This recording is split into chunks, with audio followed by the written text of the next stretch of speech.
Today I'm gonna show you how I do stuff in Zbrush. When I tried it for the first time, it was really weird, complicated, and I want you to avoid that kind of stuff, and I want to show you how I do my stuff, since some people ask me that, so let's just do this thing. Okay, so this is how Zbrush looks, and at first you will see some kind of simple brush option here. You will see some kind of brush that you cannot click on right now, and if you try to do anything here, you will just get this kind of mess, and you will probably freak out like I have. And I mean, I still don't know what this thing is. It's some kind of 2D option, but I wasn't paying attention when people were explaining what this thing is, and at this point you really don't need to know that. You can see that there are some load tool options, there's an import option, and I'm gonna quickly show you this one because that was also one of the first things that you try, because import is kind of familiar thing. So for example, if you click on any kind of object, you will see that that object has shown here, but still nothing here. And if I just click and oh, there's something, great, I'm gonna try to put it straight. Okay, so what now? I'm gonna do what other people have done, and I'm gonna try to draw something on it, and oh, nope. Nope, another one. So you know, it's gonna get weird, and you won't know what to do. If you import any kind of object into your scene, first you just click and drag it, press shift so you can just snap in place, and before you do anything else, click on this edit button.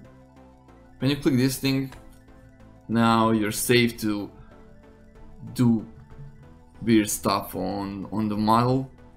You can rotate it if you click in empty space and just drag around.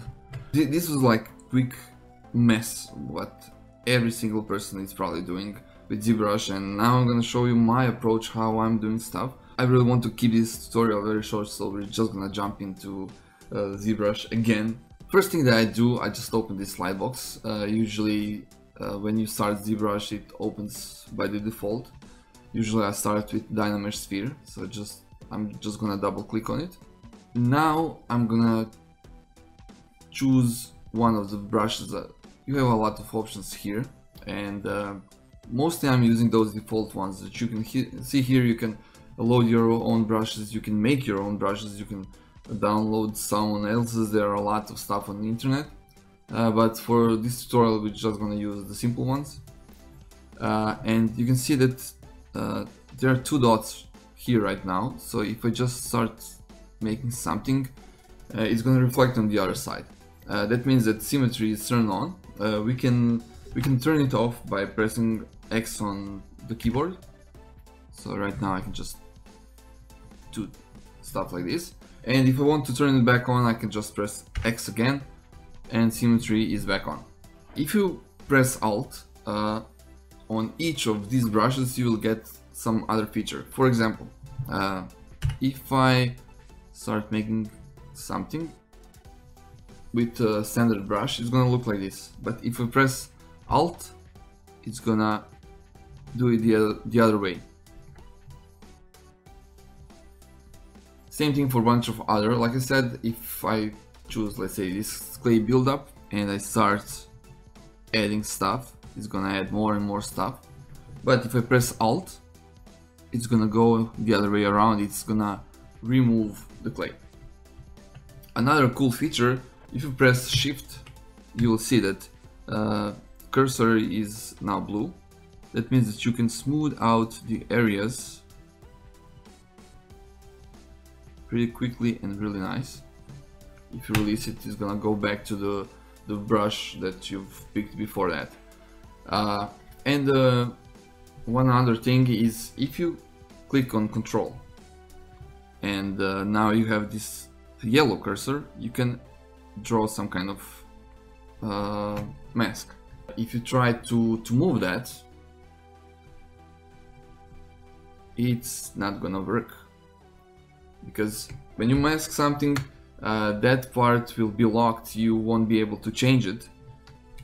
So if I want to move this part that I've just selected, that I've just masked, I need to invert my mask. To do that, I need to click on Control again and just click somewhere in the empty space, and it's gonna invert the mask.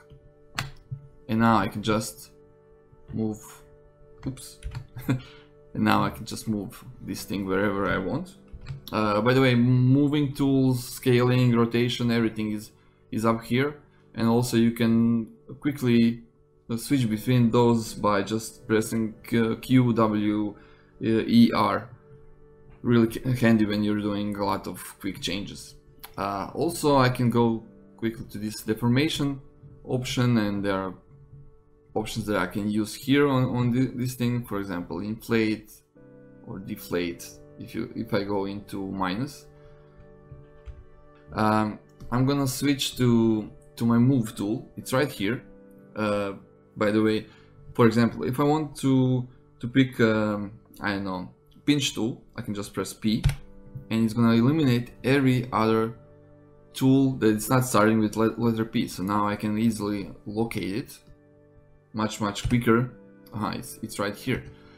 If I want some other tool, let's say something with D, I can just press it again and they're gonna be here. Really nice way of filtering stuff.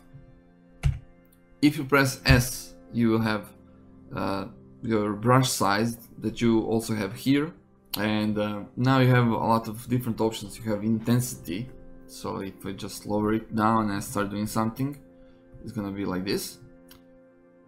But if I crank up intensity, it's gonna be much stronger. Right now I'm gonna pick this move tool, and I'm quickly gonna just I'm gonna bring back symmetry, and I'm quickly gonna just move this thing around like so. For the rotation, you just click and hold somewhere outside your model, and if you drag it in one of the sides, you will get to rotation. But if you press shift after that, it's gonna start locking every 45 degrees, which really comes in handy sometimes. I'm not gonna do the whole model, I'm just gonna show you how I begin with this thing, because some models can take hours and I really want to keep this tutorial short. So this is some kind of, let's say, basic shape. Now I'm gonna use this clay buildup, and I'm gonna hold Alt to remove clay. By the way, for moving around the scene, just click on Alt and just move around. If you want to zoom in, for example, it's slightly different. So I'm gonna press Alt, I'm gonna start moving, but then I'm gonna release Alt, and now I'm gonna go back and forth, and I'm just gonna move it. So I'm doing a lot of stuff with only one key. I'm using it for removing stuff or inverting whatever brush I picked. I'm also using it if I want to move my object left and right, or if I want to zoom in. So Alt, click, just release Alt, and then you can zoom in. I'm gonna make basic shape of the skull.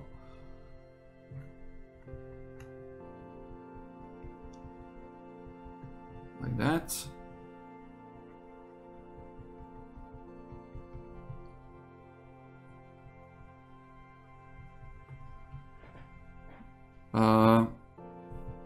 Then I'm gonna just click on Shift. For some reason I need to look what I'm doing, and I'm gonna smooth out this part. Now I'm gonna quickly add eyes. I've clicked on this sub tool, and then I'm gonna click on Insert and on Sphere. That will add another sphere. You can see now I have two objects, and now I'm gonna move it. So I can just click here, I can scale it down by holding this middle part or stretching it if I'm gonna grab these little handles, but I'm making an eye, so this should be more or less okay. And I'm gonna mirror this to the other side. So plugin, subtool master if it's not turned on, and then mirror. Now you can see that I have few options here. It's showing me visually what I want to do, just so I don't make mistakes. So if I want to duplicate my eye here, I'm gonna choose this option, but no, I need this one. And also though, this is showing me if I pick this top option, it's gonna merge both of these objects when it does the mirroring into one subtool. But if I choose this one, then it's gonna divide them and keep both of them separate. I'm usually merging those two.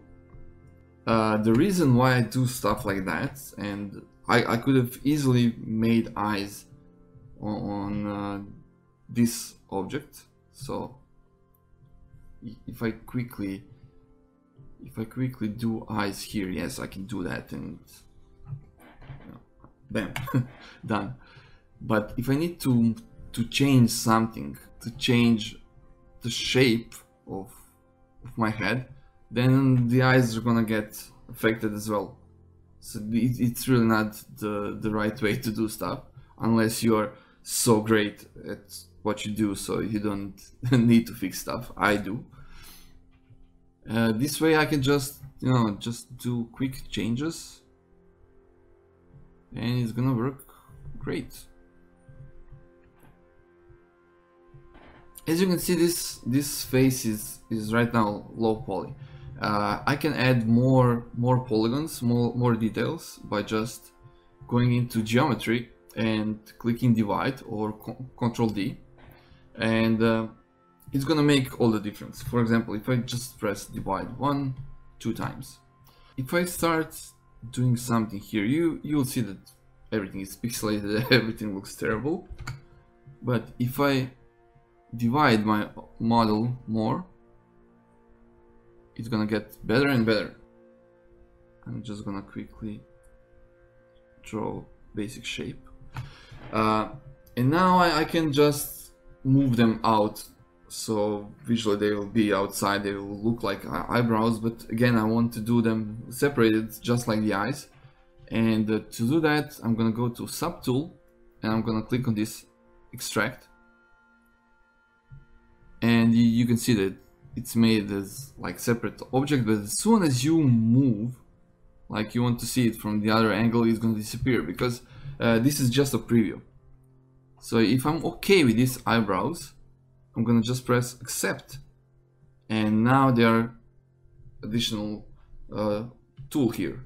It still has selection on. To remove that selection, to remove that mask, you just need to click on Control and make some kind of shape, like square shape, outside of the model, and that's it. Now I can smooth this thing out by just pressing Shift and going to the edges, or I can go to deformation and I can choose, for example, this relax option. You can see how it's making everything smoother now. I can additionally smooth it out, but it has still a lot of points and it's really rough, and I want to fix that. So I'm gonna go to geometry and I'm gonna choose this remesher by lowering this polygon count all the way down, and you can see that it's much smoother now. So I'm just gonna do it one more time. You can do it a few times if you want, until you're really satisfied with the shape. And now again I can just divide it to add more details, and I can do a lot of custom stuff now. I can just go to, let's say, inflate, and now if I just start slowly drawing over it, it's gonna get thicker and thicker, which is really nice, because it's getting thicker on both sides, and in that way I'm sure that my model is not gonna get disconnected. Everything will be connected together because my eyebrows right now are going inside the model, so later when I stitch everything together there will be no holes between objects.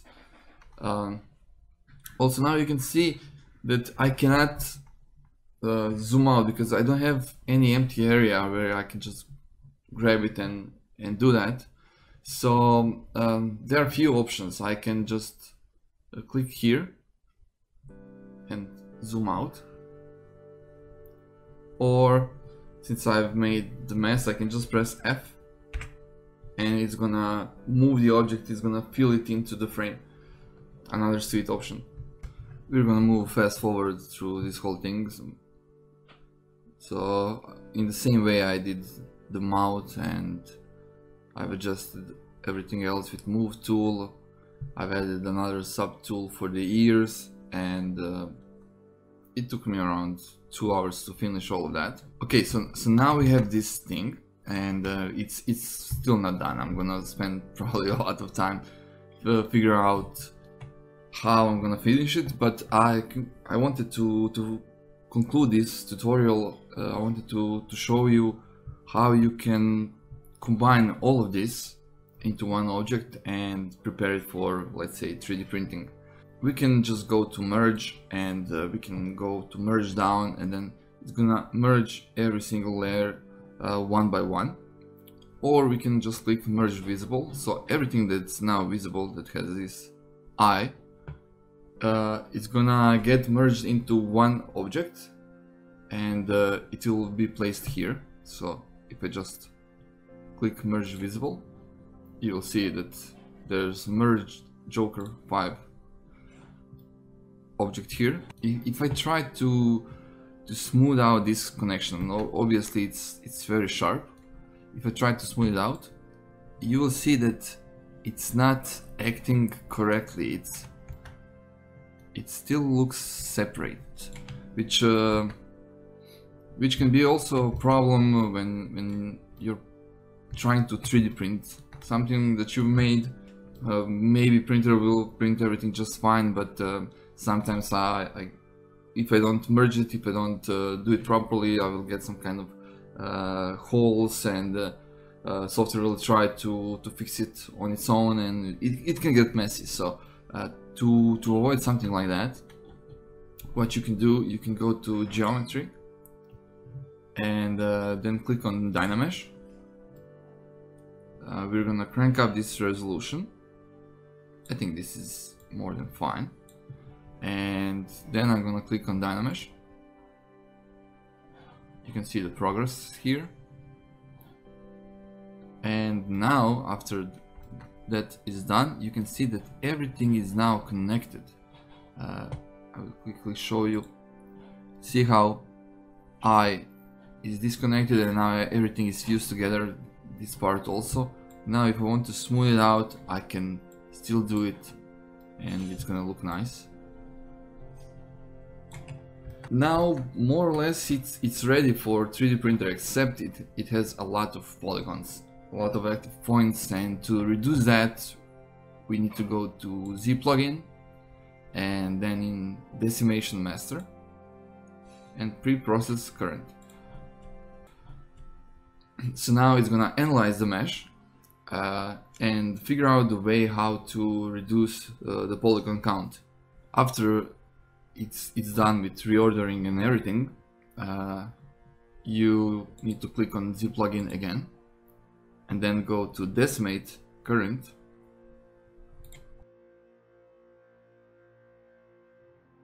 So we can do it one more time. It's gonna try to figure out where he can cut more, and this time this processing thing is gonna go much faster. The less polygons you have, the faster it goes. And now it's 154,000, which is really good. And now I can just click on export and save it as OBJ. Final thing, you should save your work, so you should go to save as, and You can save it as a tool, or you can go to File and click Save As, and it's gonna save the project. I really hope you guys like this kind of video. If you did, please hit that like button.